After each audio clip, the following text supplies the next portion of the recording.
And so in a perfect world, the way that people would reach their opinions on different social and political issues is that you would take an issue and you would evaluate it based on the evidence. And so you'd look at the science and you'd look at the different facts, if those are relevant to the issue. You'd reflect upon what your principles are, what values you hold most dearly, how that relates to the competing interests or the different sides of that issue. And out of that information, you would create an opinion which would serve to be what you believe on that issue.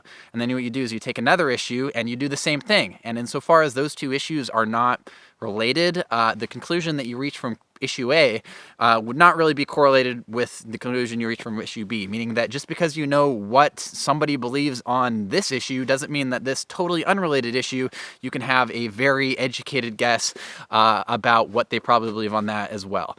But in reality, that is a far cry away from the world that we actually live in. And not to overgeneralize, but you do have to generalize when you talk about groups of people. And I think this will probably line up with people's experience of the real world and their experience with interactions with people when they talk about political topics. If you talk to somebody and they tell you, I'm pro First Amendment. I take a maximalist view of the First Amendment. I think that we should be able to have guns all over the place. That's an opinion. I'm not going to comment on that on that opinion. You can say with a pretty good degree of certainty, you'd be like, you're also pro-life, aren't you? You think that life begins at conception. Again, not commenting on the validity of either of these two beliefs, but they are completely separate issues. The question of where life begins is a technical biological question, all with a kind of a spiritual component in terms of when consciousness emerges. And so it's a difficult issue, and it's a nuanced issue, and it's something that you'd have to think about a lot. And you'd also have to have a good understanding of embryos and developmental biology and the like, if you were to craft an opinion on this.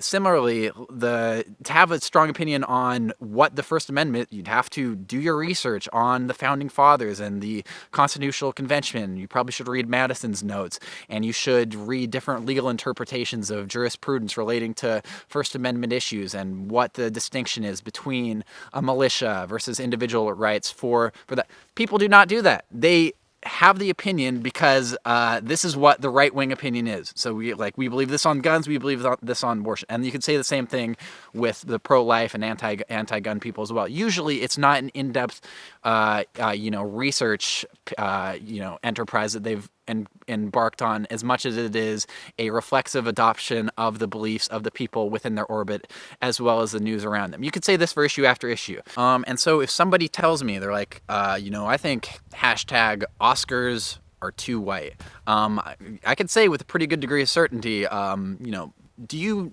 not to go too far, do you by chance think that all cops are bastards as well? Like, yes, I actually do think that. I'm like, yeah, I thought you might. There are not too many hashtag Oscars to white people that also are, thin blue line people, not super correlated. Again, I'm not commenting on the merits of these specific issues because those are complex conversations. I only have so much time.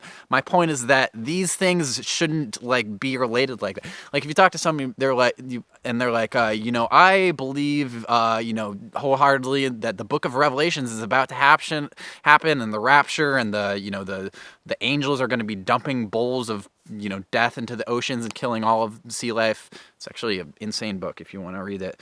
I can say with a good degree of certainty, do you by chance also think that Hillary Clinton was part of a communist conspiracy to cover up Benghazi?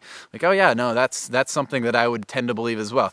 Okay, well this, the first thing has to do with a 2,000-year-old book, and religion, and the second thing has to do with a discrete, independent political event that happened in Libya at a place that you probably didn't even know existed until you heard about the event repeatedly on Fox News.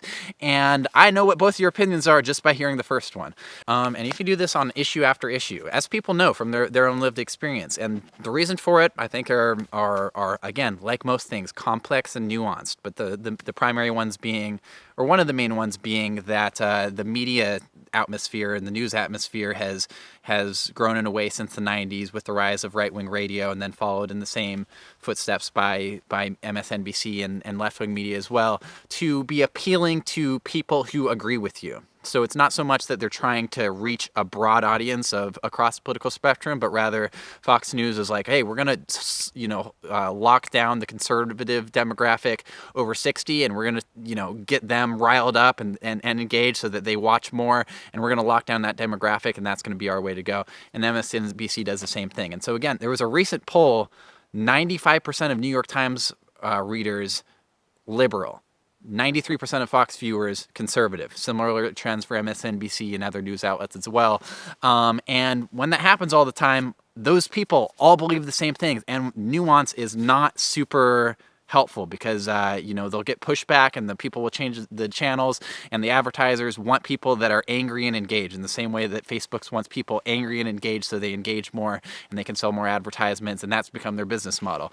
And then there are many other reasons as well. But the thesis or the end result that I'm talking about is we have a society of people who reflexively adopt positions that they kind of receive via osmosis from their surroundings, and are unable to have a nuanced position on anything, and really haven't considered the issues on their merits themselves. And when you do that for a society, you get what we have in the current situation, which is that both conservatives and liberals think that the biggest problem with the country is each other. So liberals think that it's Trump supporters are the biggest problem for the country, and conservatives think that it's liberals. There was just a poll that showed that, and it's not super great. And I think it should stop.